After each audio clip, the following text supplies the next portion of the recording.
talk. Today we're starting a brand new segment called Book Club Friday. Basically this started because I was talking to John here about how I always want to read more classic books, but I kind of have a hard time with the older language, so like pre-1950 books.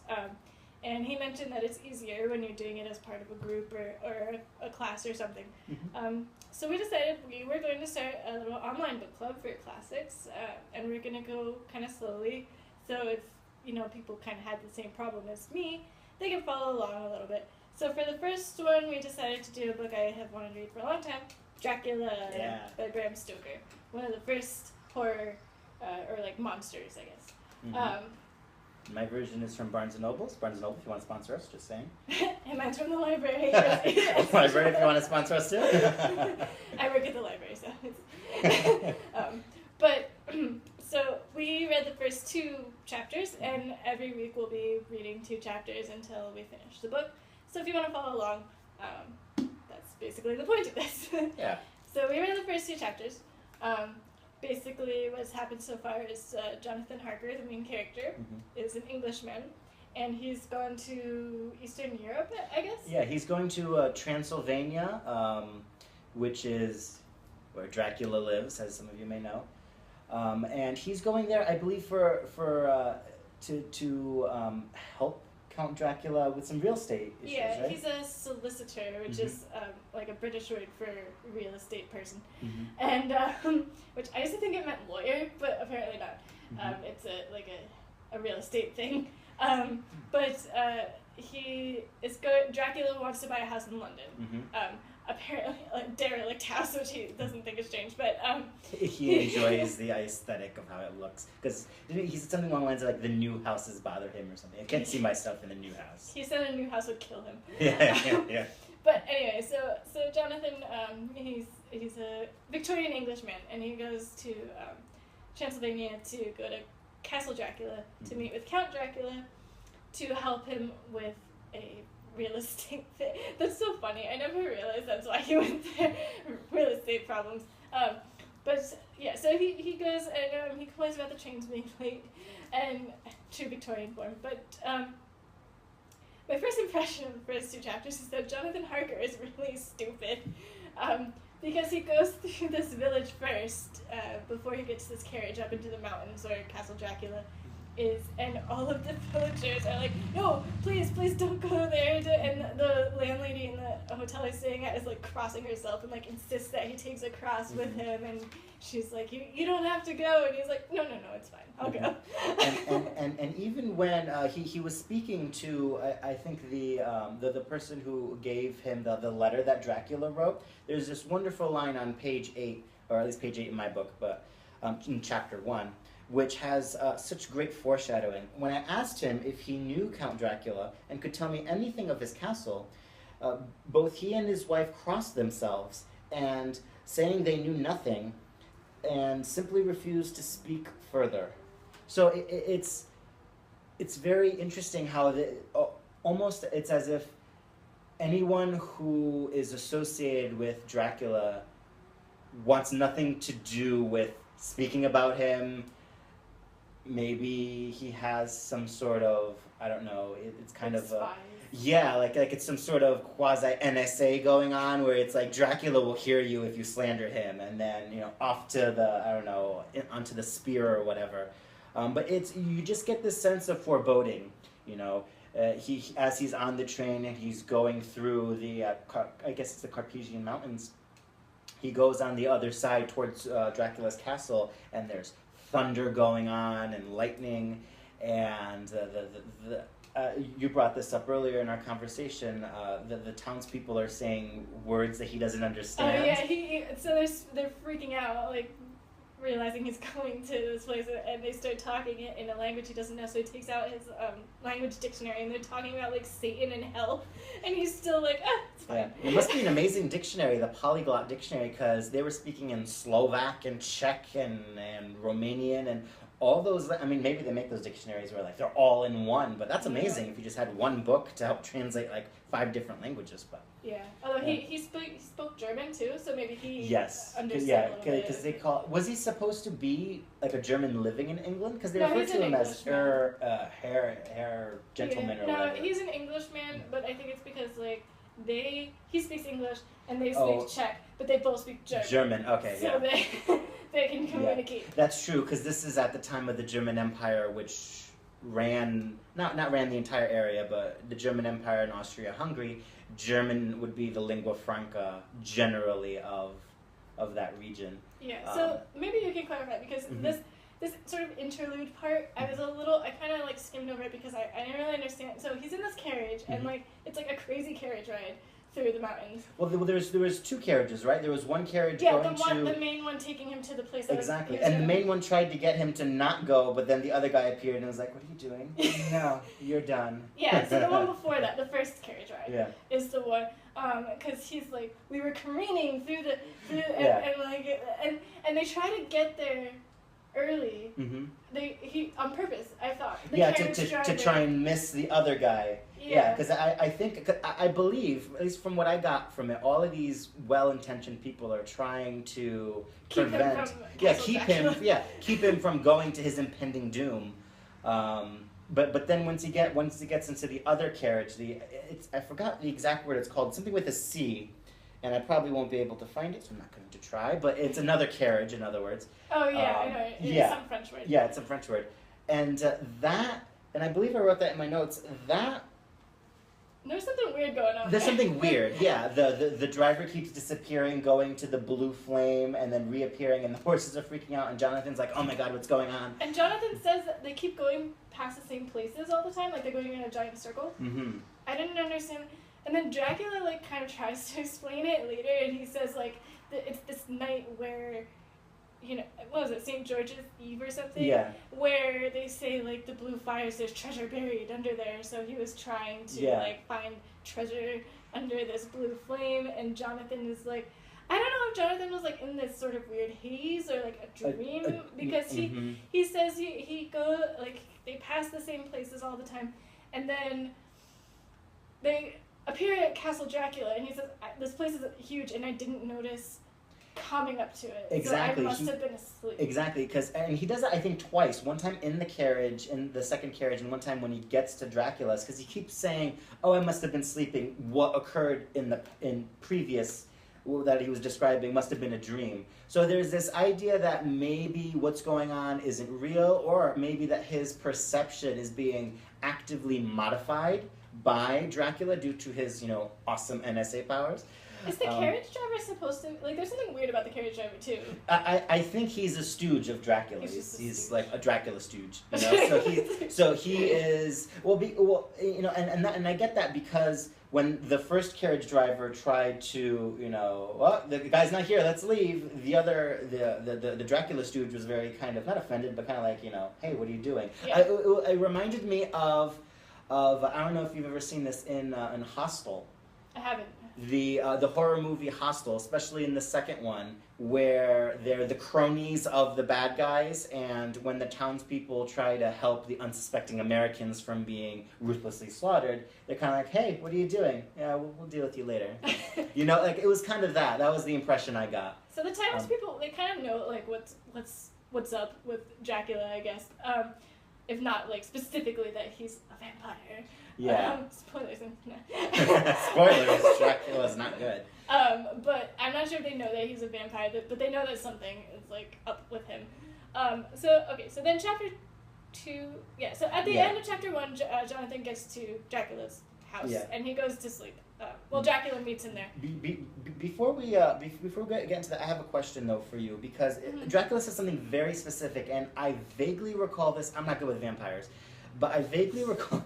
But I vaguely recall this being like a thing with vampires. He says, at least on mine on page 20. The threshold thing? Yes, welcome to my house, enter freely and of your own will. So is that the idea where Dracula doesn't have any hold on you until you willingly enter your house? Just like how Dracula can't enter your home or whatever without you saying, come in? Is it I like think that that's type what of? it was. Okay. Yeah, because Jonathan does say like he makes no move to greet me until I step in, and then he motions. Then he's like, hey. Yeah, exactly. Okay, because I didn't know if that was just Dracula being like strangely polite, like Victorian manners Dracula, or is it like a type of rules that he's bound to for some reason? There's definitely something about vampires and thistles. Okay.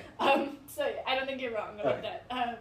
But there's also apparently something with them. I don't know if it's in this book, but there's apparently something in the lore about them like obsessively counting things.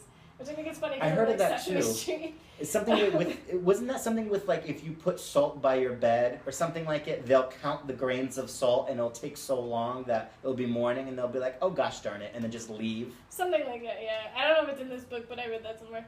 Anyway. That's why they should make alliances with other monsters. Be like, all right, well, werewolfy, you get him. I'll count the salt. We'll season the meat afterwards. See, you gotta make connections, vampires. That's how you. Yeah. That's how you do it.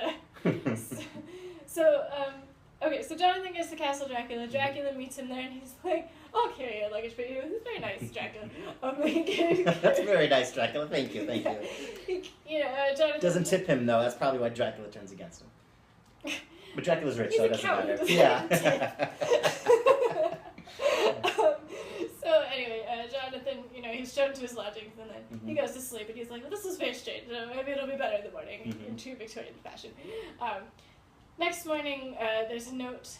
No, before he goes to sleep, he does, Dracula has this, like, nice dinner laid out for him, and Dracula's like, oh, I ate earlier. You can eat, though, and we'll talk about London and stuff. So and there's a nice feast. There was, like, roast chicken, and there was spiced wine, and... Yeah, so he had a nice little feast for him. And, but he didn't eat any of it because he's a vampire, but Jonathan doesn't know that. So, he's like, I ate earlier, that's good. Then Jonathan goes to sleep. Then the next morning, he wakes up to a note from Dracula saying, I had business, so I'll meet you later. And it says, don't wait up, -D. I thought that was kind of cute. It was like, don't wait up. For me. Love Dracula. It's like, oh, he's so thoughtful. Don't wait for me to eat breakfast because I'm in my coffin. Can you imagine? The straight shooter Dracula would have been like, I'm sleeping. Yeah, I like sleeping. Yeah. Anyway, but he has a nice breakfast laid out for Jonathan, which he does. And then he goes and discovers a library, and he's got all these books about London, because apparently he's going to buy a house in London. And Dracula's been doing his research, almost like obsessively, maps and circles and... Yeah. Makes you wonder, like, what is he going to do in England? But, so, Dracula shows up in the evening, and he's like, oh, my business ran over. Oh, well, let's have dinner. I'm glad you found the library, but remember, don't go into any locked doors. Just saying. It's like, oh yeah, time to go to dinner. You can explore the place, but don't, not the locked places. Which goes without saying. It's like, yeah. I can't explore a locked room, Dracula. But thanks for mentioning the obvious. Yeah. So yeah, they have dinner again, or Jonathan eats while Dracula says, oh, I ate with my business associates, or whatever. He's getting very sneaky, Dracula. Very sneaky. And then, it seems to go fine. Then, this is told in Jonathan's diary, by the way. It's written in his diary entries. I believe it's one of the first. It's one of the first examples of the what's called the epistolary novel, which is a novel written in the form of letters or diaries. It's interesting, although it does make you think, like, Jonathan, why are you such an idiot? But anyway, the next entry is like 2 days later, and he's like freaking out a little bit now, and he's saying, like, this guy doesn't eat, he doesn't, like, I've never seen him eat, and I was shaving, and like he tells this story about he wanted to shave, and there's no mirrors in the house. And he has a small shaving mirror, which he's hung up so that he can see himself to shave. And Dracula just, like, appears behind him, and he's like, I didn't see him in the mirror. Yeah, because the mirror's big enough, because he makes a point of mentioning, the mirror's big enough for me to see the entire room behind me. So it's not like Dracula was, like, weirdly in the corner watching to see when I'm going to use the bathroom. Per that Dracula. And so he's like, wait a minute, you're not appearing in the mirror. What's going on here? Yeah. And then he somehow, I guess... He cuts himself with it was like a glass razor or whatever. Well, the straight razor that the Victorians used. So he cut himself. And Dracula, they said, with rage in his eyes, like, slams him against the wall. At least that's how I was envisioning. He slams him against the wall and is looking at him. And what stops him was, I think, the crucifix touches his arm. So Dracula's like, oh. He's like, oh, sorry about that. Watch. Yeah. He said something along the lines of like, watch when you cut yourself in this country, which I guess is like his weird health warning. It's like you'll get hepatitis. And then he leaves. But before he leaves, he grabs the razor and throws it out the window, and it smashes into. Oh yeah, grabs the mirror and throws it outside into out the window into a million pieces. And Jonathan's response is like, no, I can't shave. And it's like, Jonathan, excuse me, you were just like assaulted by Dracula, like doing a wrestling move on you against the wall, and you're concerned about shaving? I have to say that part made me laugh really hard. It did me too. Because Dracula takes the mirror and throws it out the window. And Jonathan, no more of that. Yeah. And Jonathan, I guess being a polite English man, this is such a British thing, but being an English man is like, well, how rude. Yeah, exactly. How dare you, that was my thing. Yeah. And then he writes in his, no, I guess Dracula just like goes away after that or whatever, but then he writes in his journal that there doesn't seem to be any ways out of this castle, and I'm like, there's no, where's the front door? Can't go out. Well, it might be some weird type of, because, you know, now that you mentioned the thing about going around and around, it might be some sort of, like, spell where they're stuck in, not in a loop, that's throwback to Miss Peregrine, but there's this kind of, we can't escape, maybe unless Dracula allows us to. That's possible. It's possible. Yeah. Maybe they'll go into that later. But he does say, like, except for the windows, I can't see a way out. And it's like, but you got in there. No, I can't just climb out the window. If the mirror can make it, why can't you? But I get a feeling that it's like high. Like that's really true. High in the mountains. And then also, let's not forget, Dracula, it is likely that he's doing his mind manipulation. So it might, because Jonathan is saying, you know, there's this feeling I get in the house. You know, sometimes Dracula brushes up against my arm and I get the not great feeling, you know, so there's something wrong, but he can't quite put his finger on it. Yeah, he's aware that there's something off about this guy. Exactly. And he does say, like, this man must be very peculiar. Exactly. So, yeah, I'm curious to see what happens. Like, I know, like, the basic Dracula story, but I don't actually know like what happens in the book. So the official, yeah. I'm curious to see what happens. I'm enjoying it so far. I didn't expect to find it kind of funny. Yeah. Which is because Jonathan is like such a dork. But it's kind of funny because it's kind of the literature version of like being in a movie theater and being like, don't go in there. Exactly. Don't talk to that guy. Exactly. So what did you think? This is a very strange question. What did you think of the bathrooms? Because because and maybe this is just my weird obsession with bathrooms. That's why I don't go anywhere. But in the castle, it was something like, didn't he mention something? Didn't Dracula say something along the lines of like you can use and reuse the bucket or something? Oh no, okay. So he says you want to make your toilet. Yeah. So what is that? What is making a toilet? Okay, that is not an actual toilet. Okay. That's a Victorian term for like freshening yourself up. So like combing your hair, shaving. Oh, okay. Because he said make a toilet, and then Jonathan did it, and then went to eat, and it's like, excuse me, I don't think they have indoor plumbing. I don't think Dracula in Romania has indoor plumbing. No, he said, Jonathan says I hastily made my toilet because I wanted to. Yeah, exactly. So I thought, oh, that's so nasty. You're gonna get something worse from that than from the blood on your. Okay, so basically what happened there was like he basically ran into the bathroom and like combed his hair and like. Washed his face probably. And ran back up. Okay. I was really concerned. It comes from the French word toilet. Oh, interesting. Which means okay. to freshen up. Oh, neat. Okay. So that's that. Okay, cool. He wasn't like he's still peeing in bucket. I envisioned just a bucket, and I was like, look at Dracula. He has gold encrusted servant whatever. Trolley cart things, or the table, because it was something golden. The service. Yeah, there's the service, and he doesn't even have a toilet. Like, Dracula, you really are making this a terrible stay. Gold on the plates, no toilet. How typical. It's like Russia. That's terrible. I didn't say it, she did. I'm sure he has like chamber pots or something, but no, that's what that means. Yeah, okay.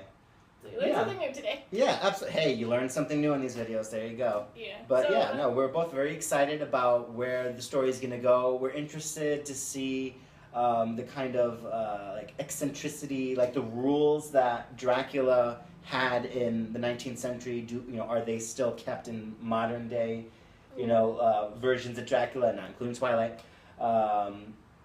It just really, because I believe that there's something with water with Dracula too. I don't know if it's going to be something with rivers and like you can't cross a stream or something. So it'll be really interesting to discuss like how vampires have changed in the popular consciousness, how they're portrayed in videos. I don't know if you ever took in your film studies. Did you ever take like a horror film class with like the no? Not okay, really. yeah. So. So yeah, I'm actually curious to see how Mina comes into it. Mm-hmm. Mina, Jonathan's wife or girlfriend or something. Mm-hmm. So I know she's in it somewhere, but so we'll see how she ends up there. I really don't know because she's not a real estate agent. So. Yeah, is Dracula going to use his wiles to seduce her? Maybe he's going to seduce both of them. Maybe Dracula, hey. Hey, Jonathan, I thought I'd join you in Transylvania. Exactly. So join us next week for chapter 3 and 4. And until then, this has been Book Club Friday. Thanks for joining us. See ya.